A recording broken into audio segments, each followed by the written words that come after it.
Hi, I'm Steve from Allambi Care. I'd like to begin by acknowledging and paying my respects to the Awabakal and Warramai people, the traditional custodians of the land on which we are gathered today. It's my pleasure to introduce Candid Conversations. We've invited a panel of experts from our industry to have robust conversations about the things that matter in our sector, the challenges that our industry faces, and how we adapt and respond in an ever-changing environment. This is a space to share knowledge, to ask questions, to be vulnerable, to learn and to grow. Our hope is that these conversations spark ideas and real solutions for us all. We look forward to you being a part of Candid Conversations. Join us by following us on social media so that we can notify you of when we go live. See you soon.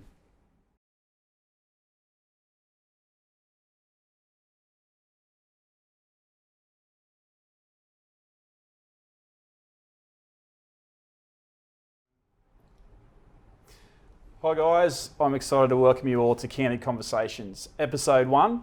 Candid Conversations is a series that we're really excited about that's going to be delving into some really important issues for our sector. Today for episode 1, we're going to look back at the history of Allambi. It's 40 years this year, which is an amazing milestone for an organisation like ours. And I'm joined by some fantastic guests. My name's Steve Graham. I'm the Director at Allambi of Partnerships, Engagement and Innovation. And with me I'm joined by... Hi Steve, I'm Simon Walsh, the current CEO of Allambi. Hi Steve, and I'm Peter Walsh, former CEO of Allambi. Pete. And morning Steve, I'm Janet Vickers, a former Director with the Department of Communities and Justice. Welcome guys, thank you. 40 years, 40 years is an extremely important milestone for any business if they get that far. And what I thought would be, really good for us today to start to look back at is, what have we learnt over 40 years? What are the lessons? It gets thrown around a bit that Allambi Care is like an industry leader in this human services field. What does that mean? Is that just because we've been around for that long, or is it because we do really good stuff? And let's hope that we can start to unpack. And the best place to start, I think, for that space would be to talk about our beginnings. I've been around for a long time, and when I first started, Allambi just had a refuge, a small crisis refuge. So I think that's a great place to start to unpack where it is that it all began. So, Simon, Pete, Janet, thanks for joining me. You guys have both been through all these years with me. Let's talk about the humble beginnings. Yeah. So I remember when I first started, my first day on the job, I met you at the refuge. Tell me about what those days were like. Oh. Look, early on in the piece, we coined a term of the Allambi family. And I think a lot of that had to do with the fact that there was families involved, but it was also that sense where it kind of felt like that there was the senior, people within the group, Pete, Mum, a whole range of other people that absolutely were, like the parental, and there was lots of, it felt like lots of young, enthusiastic people who had really good faith in what they were sort of trying to do, and they loved, working with kids and what it was all about. So it kind of felt like that, and it, we planned like that, we thought like that, so it was very much a family feel.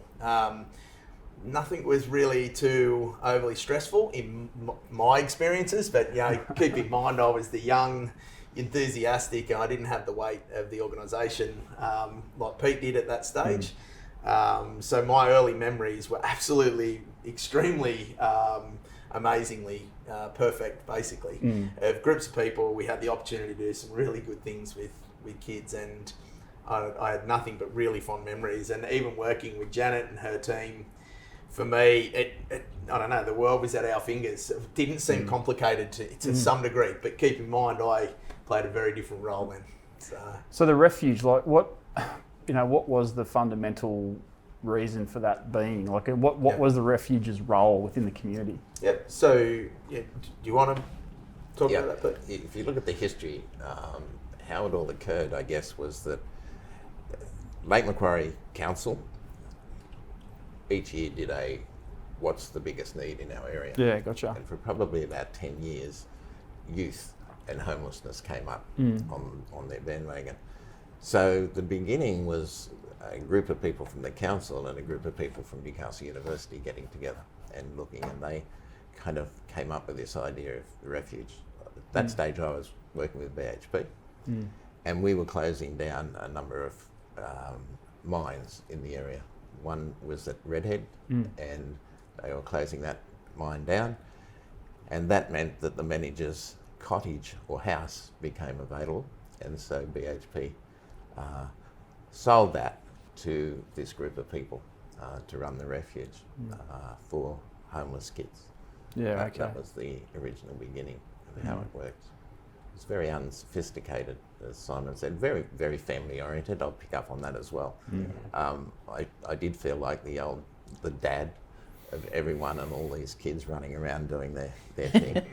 There were a lot of really great things working with the department then, because now there's lots of expressions of interest and paperwork and everything that you've got to go through. In those good old days, you went up to the which was docs at that stage, sat down, had to talk to them and said, what are your needs? Yeah. And they would tell you what their needs were, and you'd go off and do those needs. So we got a lot of good experience doing that, I guess.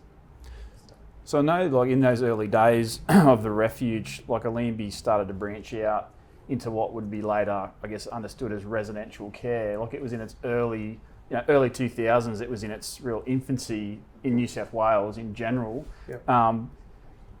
Do you remember that, Janet, that there was a bit of a shift in the system from this sort of refuge system into this res care, and like how did that kind of come about? It's interesting looking back, reflecting on that, because it was a kind of almost a perfect storm of circumstances. So you had the Wood Royal Commission that started, in fact, as an inquiry into police and branched out into, because they were looking at the links around pedophilia, it ended up being a broader look at child protection and the whole child protection system. So you had this Royal Commission which sparked a whole new set of legislation, the current Act around child protection. And there was just generally, through the 80s and 90s, there was a deinstitutionalisation of kids. So a lot of kids, under the old Act, children were charged with neglect. So, their parents weren't. They were made wards of the state under neglect or out of control charges. So, the Royal Commission and the new legislation really flipped that on its head, and there was a much more sensible and humane kind of approach to kids that were vulnerable and at risk. But what that led was a kind of explosion. And at the same time, you had potentially people just being more aware of the impact of abuse and neglect on kids. So there was a greater kind of community awareness. But there was also a growth in particularly illicit drug use. So you had, what's often referred to as this toxic triangle of poorly managed mental health, growth in substance abuse, and growth in family and domestic violence, or at least more awareness of the impact of family and domestic violence.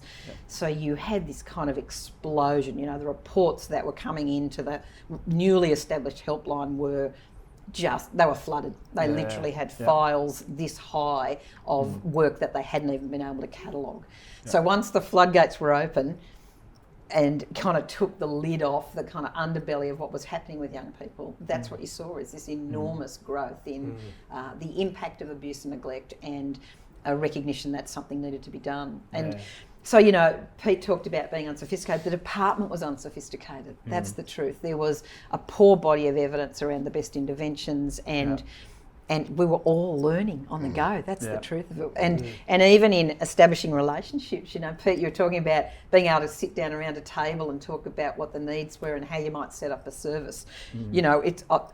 It's probably, it'll come into the conversation later, I'm sure, but we've almost got too smart for our own boots. We've got into the centralised, bureaucratic kind of approach rather than the direct conversation, I think, with the people that were in the business. But I'm the same. I look back on those days really fondly. We were just finding our way all the time together. Yeah.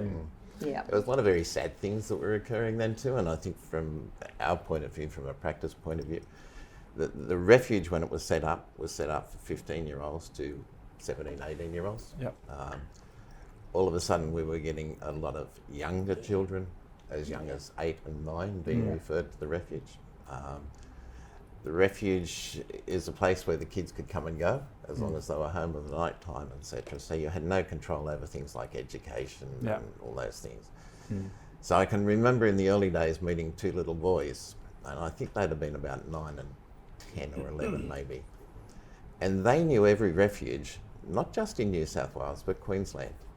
And their life was moving within those refuges. They knew they had 3 months in each refuge. Yeah. So we would see them on the way down to Sydney, and then we'd see the way them back. on their return. Yeah. And then more and more of these young kids, and if they weren't into sex and rock and roll and drugs and all the rest of it, when they came, because they were mixing with 17-year-old kids, then those older kids led them into all of those things. Picking that as stuff well. up, And so we started to raise the issue with the department that we're abusing kids, we're not helping kids in refuges, and we will no longer accept kids under 15 years of age. Yeah. So we actually got, like, I can remember calling a meeting with all the refuges in the Hunter area and getting them to agree to stop accepting younger children. And that's where the residential program kicked off Yeah, gotcha. from there. Yeah, so I know on that, you know, Simon, you were a big part of, I guess, the development and the start of that residential care journey. And that's really important to note that, you know, these young kids were getting younger and younger, that these kids were popping up in the system, and that, you know, we acknowledged that was the wrong thing, that wasn't the best for these young people. So this residential care idea grew. You know, can you talk about what you saw as the vision for that? Like, what did that placement look like, and why, you know, how did we land on that? Yeah, look, I think there was a lot of great people attached to Allambi, and you know, those people, you know, it was their innovation, and it really was led by the kids that we were caring for. We all had a role to play. We all knew our strengths. Whether it was even vocalised, we just went about doing what we did because we enjoyed it. And the great thing, I think, about my experience working with the department back then was the innovation or the acceptance of we were getting together and asking what are some alternative options. So it kind of gave you a really immediate platform to be looking for solutions. So for us, with some big thinkers and some really great leadership at the top, Lisa as well, and others that were a part of our original teams, there was some really solid platforms for us to not only do the work we did with the doers, but also from a business point of view, make sure that we were okay and safe for our policies and our... But, you know, for us, there was a lot of conversation around, well, what if we do this? And it was all just led by the kids and talking to the kids, having them, you know, whether they're directly inputting their families or whatever, but everything we came up with sort of was around their needs. And that made it all so much easier also to build, you know, but the biggest thing for me, it was nimble. It was really quick. It wasn't waiting for months at a time. It was, if you've got a solution, and it was all done around. And sadly for the department, you know, I knew that created issues today still, but around fee-for-service type arrangements, there's no end to that. But for us in the early days, that was quite helpful to be nimble and, you know, so that was good. I must say, though, that it was nimble with the service providing. It wasn't very nimble with paying the bills. So again, the struggle that we had working with the government department was that no one in the government department seemed to have a sense of money matters. And that, therefore, we would go months without payment. And a lot of people would have to volunteer their shifts, etc., rather than expect payment for what was occurring. And that was a real struggle to just stay alive, keep out of the red as well. But Simon talks about working with the kids, and when I think about working with the kids, I think about working with the staff. They were all kids. They were, but it was fun. It wasn't work. It wasn't tough like it is today. It was fun stuff. You know, you'd get a child who was in need of some help and was misbehaving or whatever, and these guys would go out and join in the fun, join in the misbehaving sometimes, I must admit, and come back and tell us how they handled it and whatever. So it was a lot of fun times, I guess, for us then, back then. What those fun times, things escalated. In the early 2000s, you know, I know that Allambi went from a small organisation that had this sort of family feel to all of a sudden having hundreds of staff out of nowhere. There was rapid growth. What do you think What do you think from a department's perspective? What do you think Allambi or any of the agencies, like, why did we experience that? Well, it was partly driven by the new legislation's mandatory reporting. So you had child protection reports literally just go through the roof because suddenly you had a whole cohort of people, everyone in education, police, people that became mandatory reporters. So there was a public expectation that you would manage it, that the department would find safe spaces for these kids to reside in. And the child protection is such a double-edged sword, isn't it? From the department's point of view, you were always damned if you did and damned if you didn't. There'd be a high-profile death of a child and there'd be the pitchfork brigade saying, why didn't you remove this child? Then the following week there'd be a pitchfork brigade saying you're removing too many children and you're ruining their lives. So it was always trying to tread this balance of getting it right. And Allambi offered one of the few solutions to kids that were going to be always difficult initially to place in a foster care arrangement, who had either been left in neglectful and abusive kind of spaces for so long that their behaviours, their adaptive behaviours had become so dysfunctional that they didn't fit the profile of the, orphan child that would, flourish in foster care. And all of a sudden there was this agency saying, we'll take those kids. We won't give up on them. We'll offer them a future. And, if people remember nothing from this podcast, from what I say, I hope it would be that the thing that I would always and still say about Allambi is that they never gave up on kids. And that reputation spread through the state. And you were attracting kids like a magnet. Like as the director in The Hunter, I was going, make it stop, because they were transferring kids into our district, our region, so that they could access Allambi services. Well, we never give up on kids is something I'd love for us to talk about. Yeah. And I think before we do, it's time to have a break. But I can't wait to dive into that one. We're here for the kids, the ones who have slipped through the cracks, the invisible, the misunderstood, the neglected, the rejected, the hurt. You might have seen them. You might have ignored them.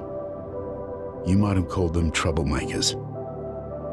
We just see them as kids. Allambi Care, here for the kids since '81.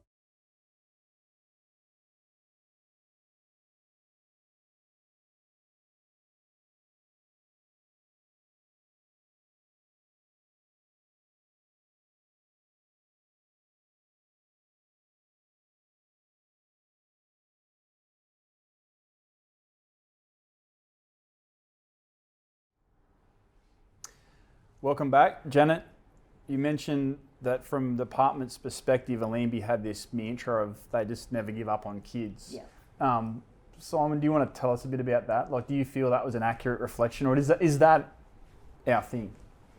No, I think that's an absolute reflection of everybody and our eagerness. In saying that, I don't think there's an end to that, and that's something that we're still, even myself in our current situation now, is trying to understand what that means. That's a very complicated sort of topic around, well, where do you start and stop? How do you make the organisation available to people? And I think we're all battling through that. So absolutely, that's a fact. But is that an easy thing to do? No. And is it brought lots of complications? And yes. And I think that as long as we're continuing to keep that in the centre of our thoughts, I think we'll do okay. But at the same time, it's not an easy topic, and where does that look? And I think it's changed over the years, our thinking, as we evolve and learn about our practice and what we do for kids. That rapid growth, Pete, and that never give up attitude, like I'm sure that had some ripple effects within the community as Allambi just exploded, and then all of a sudden there was a spotlight on this stuff. Like, can you reflect on that? There were a whole lot of things that exploded around that time. One of the things, as we've said before, that it was very unsophisticated back then. So, there were no policies, procedures, or whatever written, and all of a sudden we were recruiting madly all this staff, and we needed to make sure that we had all the policies and procedures in place. So a lot of time and effort had to go into that. It also attracted a lot of criticism, I guess, from emergency services in the Hunter area, such as the police and ambulance people, etc., the hospitals even got involved because we were attracting people from out of the area. So we were having kids referred from all over the state. And rightly so. The police were saying, you know, our violence statistics, everything is just going through the roof. And they were very much against us doing that. And the positive side to that, I guess, was we recognised fairly quickly that we had to form a relationship again with all of those emergency services and the police, etc. So get them involved. There are a lot of organisations that sprung up around that time, and unfortunately a lot of those organisations were using the police as a behaviour management tool. So if the kids misbehaved, they'd call the police. Our policy was we would not do that. Did the police believe us at first? No, they didn't. So every time they were called out to a child, they blamed it on Allambi. But when we started to work with them and they started to understand the work we were doing, then they fell in line with us as well and accepted that situation. I can remember going to meetings, Steve, where all of the government agencies were around the table just trying to work out how we were going to manage that explosion of those kids. Because even, mental health services for children and adolescents, I'm not sure that they're all that sophisticated now and available, but then they were non-existent. You know, you had the growth of Nexus eventually for the kids at the really kind of critical care end of the mental health spectrum, but there just was not the infrastructure to support from a government perspective. And I can remember going to a street with Simon, I think it was you, Pete, to meet with neighbours that were up in arms about one of the homes and having to face the angry neighbours about, not in our street. So, there was a lot of work to be done, wasn't there, in terms of the community embracing Allambi and what it actually had to offer to the community and to really vulnerable kids. I think there's a lot of cliches, like you talk about takes a community to raise kids. I think Allambi's journey is that. I think there's absolute champions along the way. Pete and Lynn and Mum and Dad and many others. But the thing that stands out to me is that like you could turn a page on any of one of our stories or our chapters, and there was key people at the right time. The thing is that we're not good, and even still, of thinking ahead. So everything is based on learning and trying to be nimble and try to do new things for kids and what you've learned on, and that's led by champions, like people that. So I say that not just within our organisation, that is police who actually decided, then who wanted to back us, and key people in the community who went, you know what, I see what they're trying to do and I'm going to back it.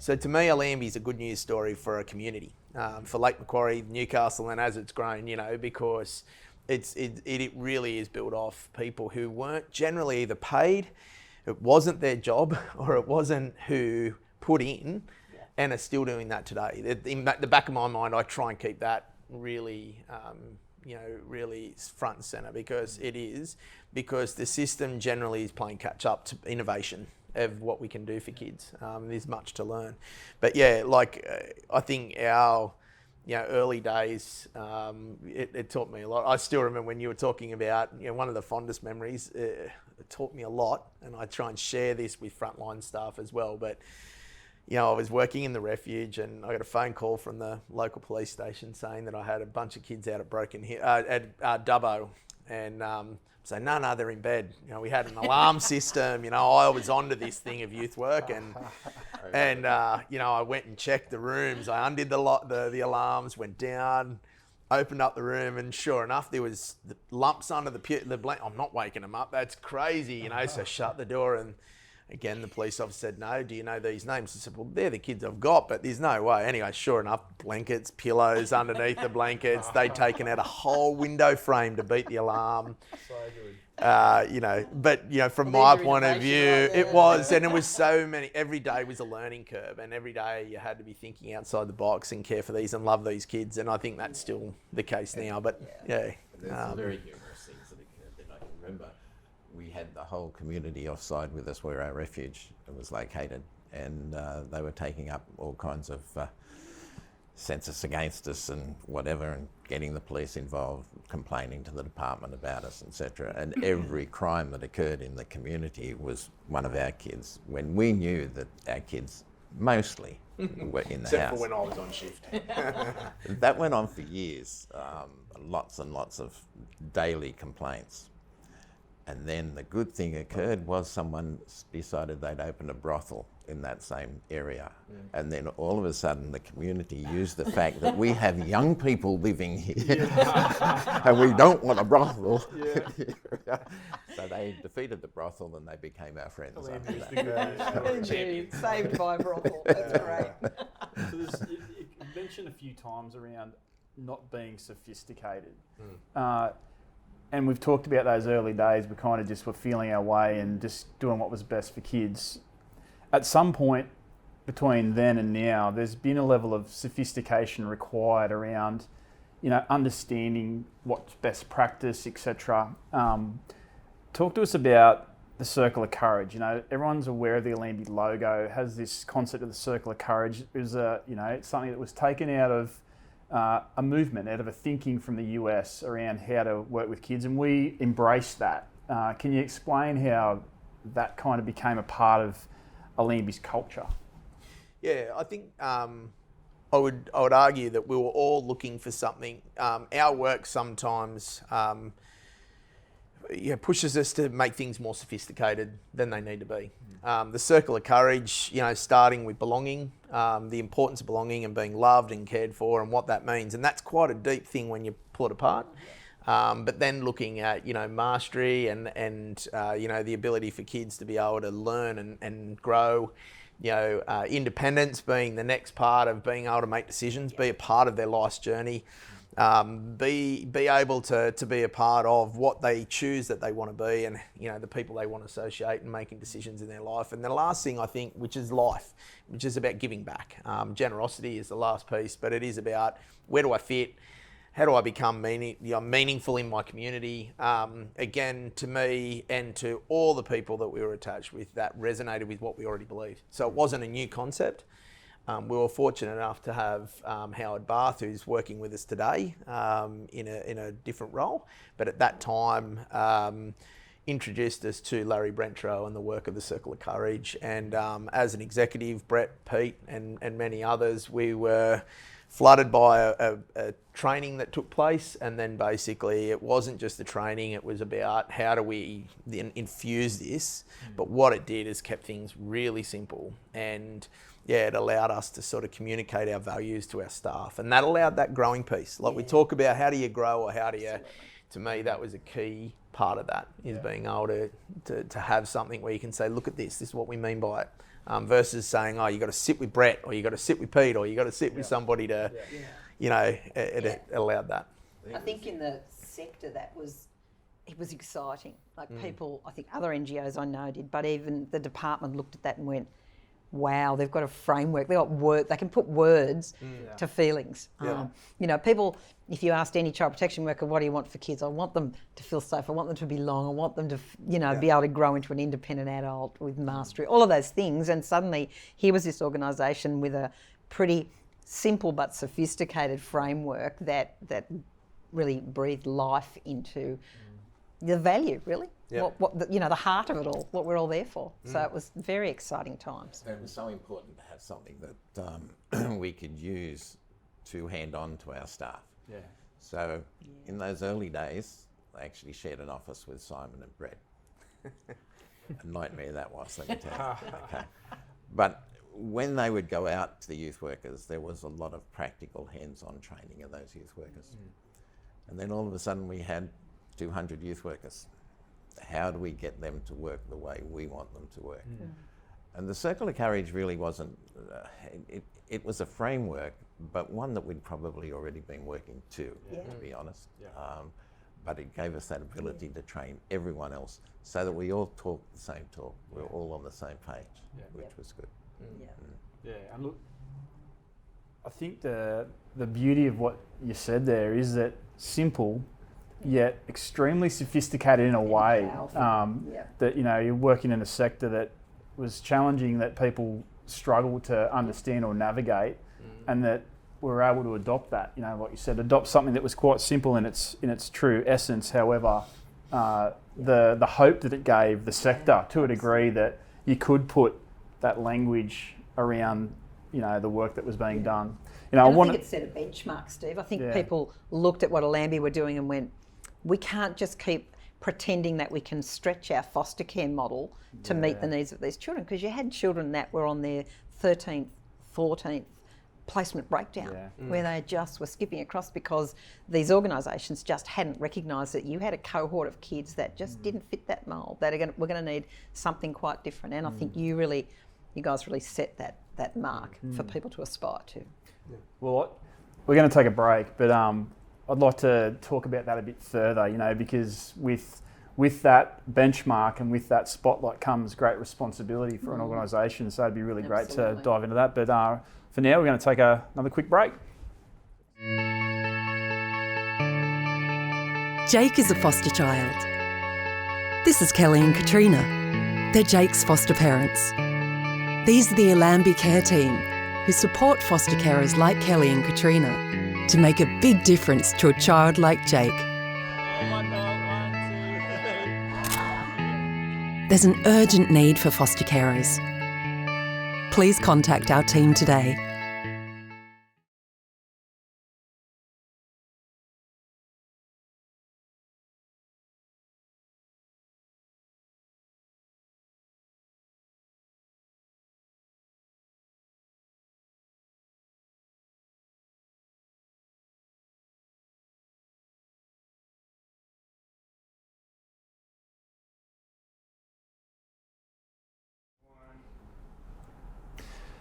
Welcome back. Before the break, we talked about what does it mean to be an industry leader. That Allambi started to be sort of seen as this organisation that had a benchmark, or that was doing what everyone should be doing in a really challenging sector. As former CEO, like what responsibility do you feel comes with that kind of outward view of Allambi? Pete, you want to start? I guess for me,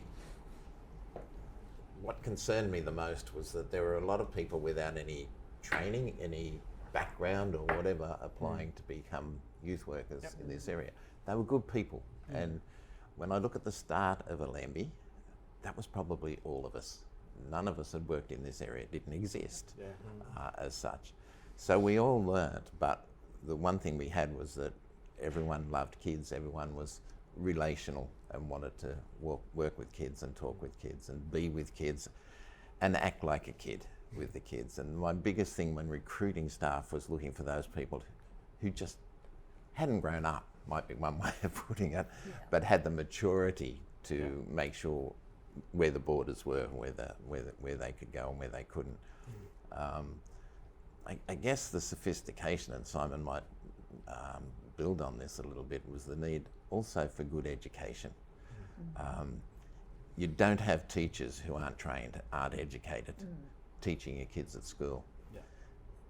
To me, a youth worker is a teacher, and therefore they need the same qualifications that other people need as well.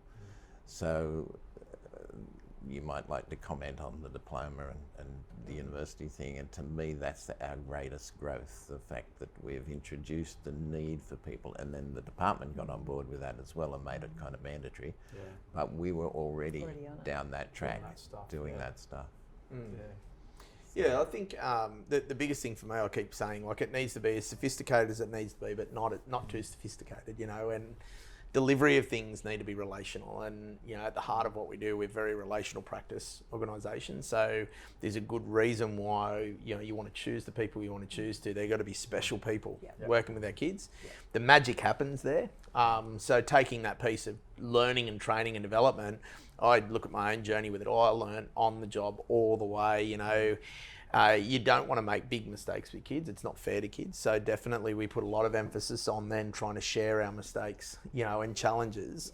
And that turned is a more formal pathway. And we've done that many ways, but most of that was born out of the Circle of Courage. And there's some background needs-based training with that we developed to ensure that we gave our best information forward to our staff and understanding. And then, it really has evolved. There's been a lot of trial and error out of best intentions of how do we best meet the learning needs of our kids. And I think the big thing for me, and Janet might like to, the hard thing is that when you know you should be doing something, it's how do you sail to that gently versus making big dramatic changes in contracts and. Yep. Because to me, all the things that we've learned along the way and the changes, they're all necessary, but how you do it has been really important. Yep. And I think they've been some of my biggest grief as well. Like the radical, we have to now do this. The wheel takes a lot to move. And, at the centre of that is the people, which was us, working with kids who make the things happen. And unless they're getting it, unless it makes sense, unless it's delivered in a way that it really impacts there, then I think, there's a lot of challenge. So to me, that's where we're at in regards to some of those challenges with that space.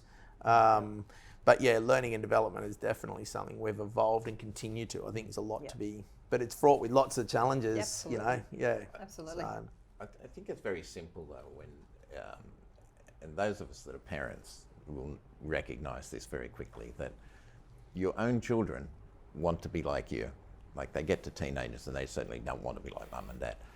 But as little ones copy everything that we do, our speech, our sayings, everything, the way we dress. And that's something that I've always tried to impress on youth workers, that how you present yourself in the workplace is important. And that came out of, I remember in the early days going to some national conference, and there were a group of people from the States. Can you remember those? Canada, actually, they were.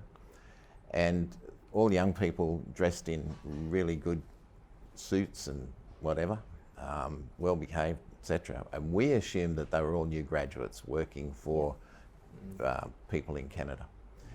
There was an Australian group there, and the language, the filthy stuff, they were screaming and yelling. They were always, not us, always the centre of attention.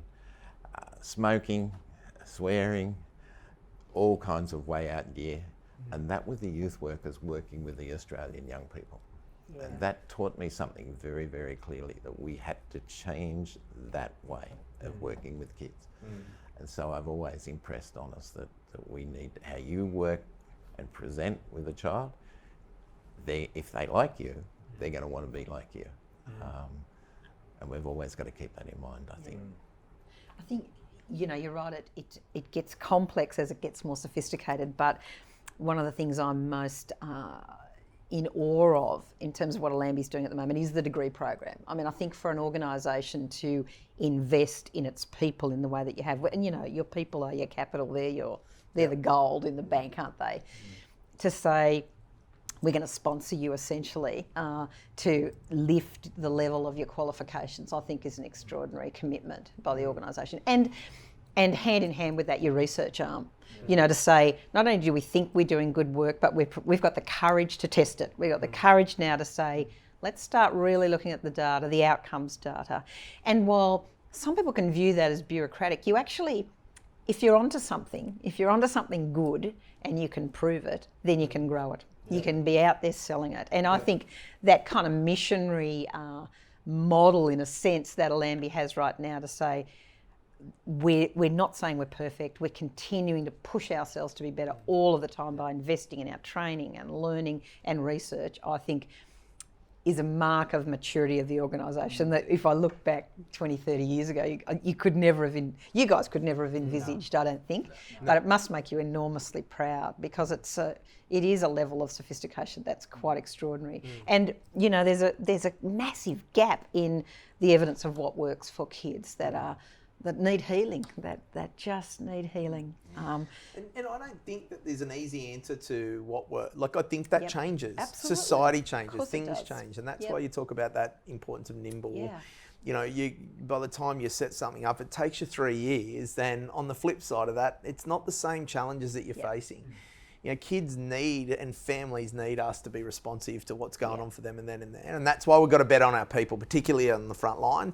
I'm the most challenged by that in my new, position. I'm not, just a freelance out there doing what I, not having to worry about the business arm of things. That's a real challenge. But yeah, to me, it's that being able to be nimble and to be really responsive to those things.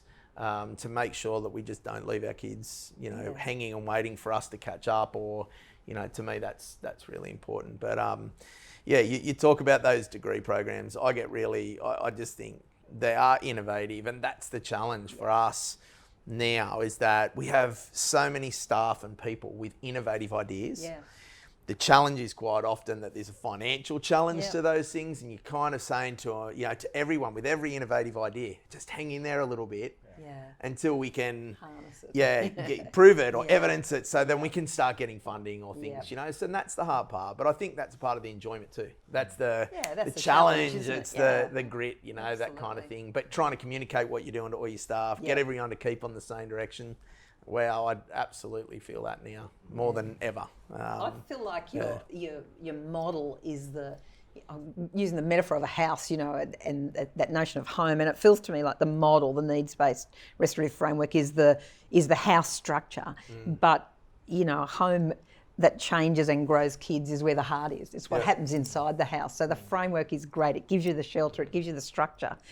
But it's the people, it's the heart, it's the connection that will really affect change, I think, and really launch those kids into a better, different life. I think that's what's really important. The other greatest step, I think, that Allambi took was the outreach programs, away from the residential, etc., to start working with families to stop breakdowns, etc. occurring.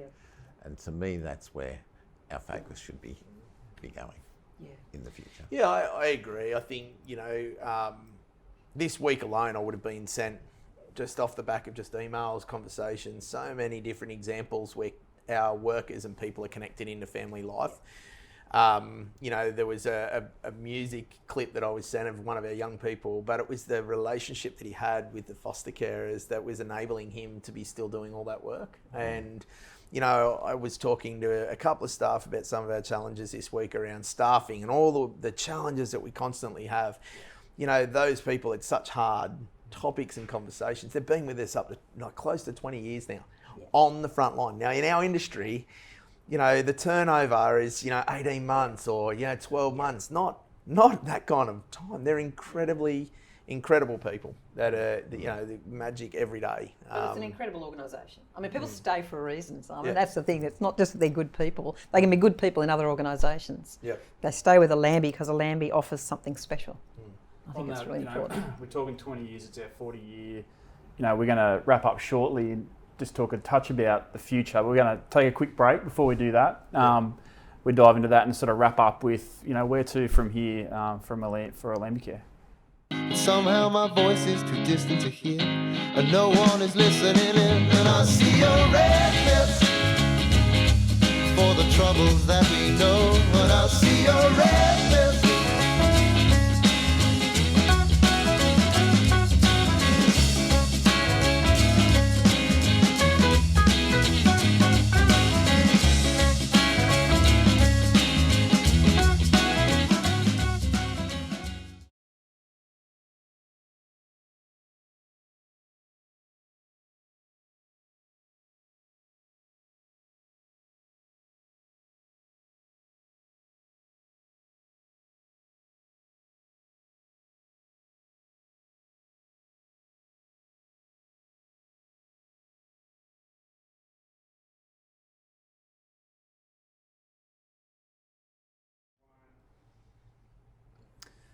Just before we had that break, we started to talk about length of time, people hanging around, we've got this really fantastic platform as an organisation. We've touched on being an industry leader and what that means and what that looks like.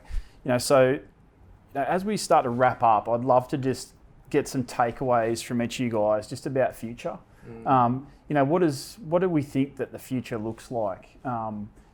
Is it big and sophisticated and tricky, or is it simple, or what do we want? What do we want to see for the people that we work with for the next 10, 20, 40 years? Janet, do you want to start? Look, I think that the challenge for Allambi will be to hang on to the core.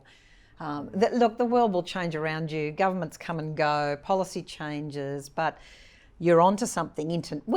You're contributing to the international knowledge base about what works. And so I think it's the trick will be hanging on to that. I think the big challenge for Allambi, as it is for all organisations, and this is very current in terms of the, current focus on Aboriginal deaths in custody. And I think the major challenge for most organisations is to lift their practice in that area. We know that Aboriginal kids are hugely overrepresented in this space. And I think for Allambi to take a real focus over the next 10 to 20 years really of getting that right, of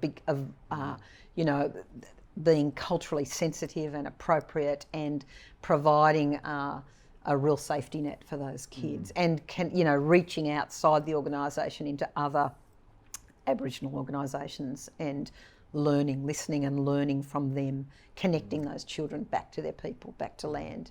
I think that's a not easy ask for any non-Indigenous organisation, but I think that's one of your key challenges into the future. Yeah. Simon, what do you hope for the future? I might even pass to Pete first, if that's all right. And then Sorry, No, Pete. look at the future. I'm very quick to look at the past. When I see the future, I guess to me, the future is our people. I'm very proud of Allambi. I'm very proud of the people that work for Allambi. I'm proud to the fact that when I sit and think of those original people that worked in that refuge situation, are still with our organisation in more senior positions. And I think, to me, that's the future that we're going to continue to develop, a group of people who are committed to make life better for young people. And for me, there's so many things to that question, and that's probably why I asked these guys to share, and I think really relevant points. And I think for me, I'm still struggling, like from a leadership point of view, there's a fair weight on the whole of the leadership of the organisation to make sure we stay true to the things we know that work. Make sure that we don't become arrogant, that we don't, that we listen, because I think that's been a real key message for our leadership group. And sometimes it may look like there's arrogance, there's a whole lot of things. And I think for me, what drives that is our fear of getting it wrong. And I think they're the challenges for everyone at every level now. As a big organisation, there's so many people who want to take it on the road to say, well, we could be doing this. And we have now to Victoria, and that's been sensational. The staff down there are absolutely phenomenal. Their attitude to embracing who we are and what we're about, it's a new journey. So there's lots of new things. They've actually demonstrated us that we can.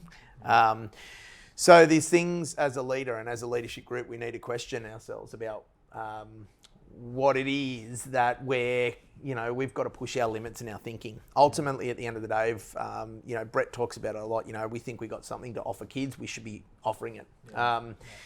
Fear will hold me back at times constantly around certain parts of that. But for the organisation, I think it's staying true to those key messages, making sure that we're listening. And I mean by that, the topic that Janet talked about is something that we need to do a hell of a lot more. The sector does, Allambi does, and it's not the only topic. And to me, the only people that can succeed in that is our embracing and getting again our frontline people, our people who are connecting with our kids and the experience they're having. So, I'm very hopeful. I know the people, we're lucky. I used to really struggle with people moving on from Allambi even, but now I'm not so. The message is, as long as there's a good message and they've learned a lot, there's a lot of sharing that Allambi do across the sector now. And I think that's a really something to be embraced. For me, it's being strong, being a good leader, making sure that I speak out at the appropriate times and voice what I'm hearing from the rumbles from below, the innovation, and being able to keep on that. And not forgetting that we are our people, and it's something I'm extremely proud of. Takes the onus off leadership too when you know people are delivering that. So, yeah.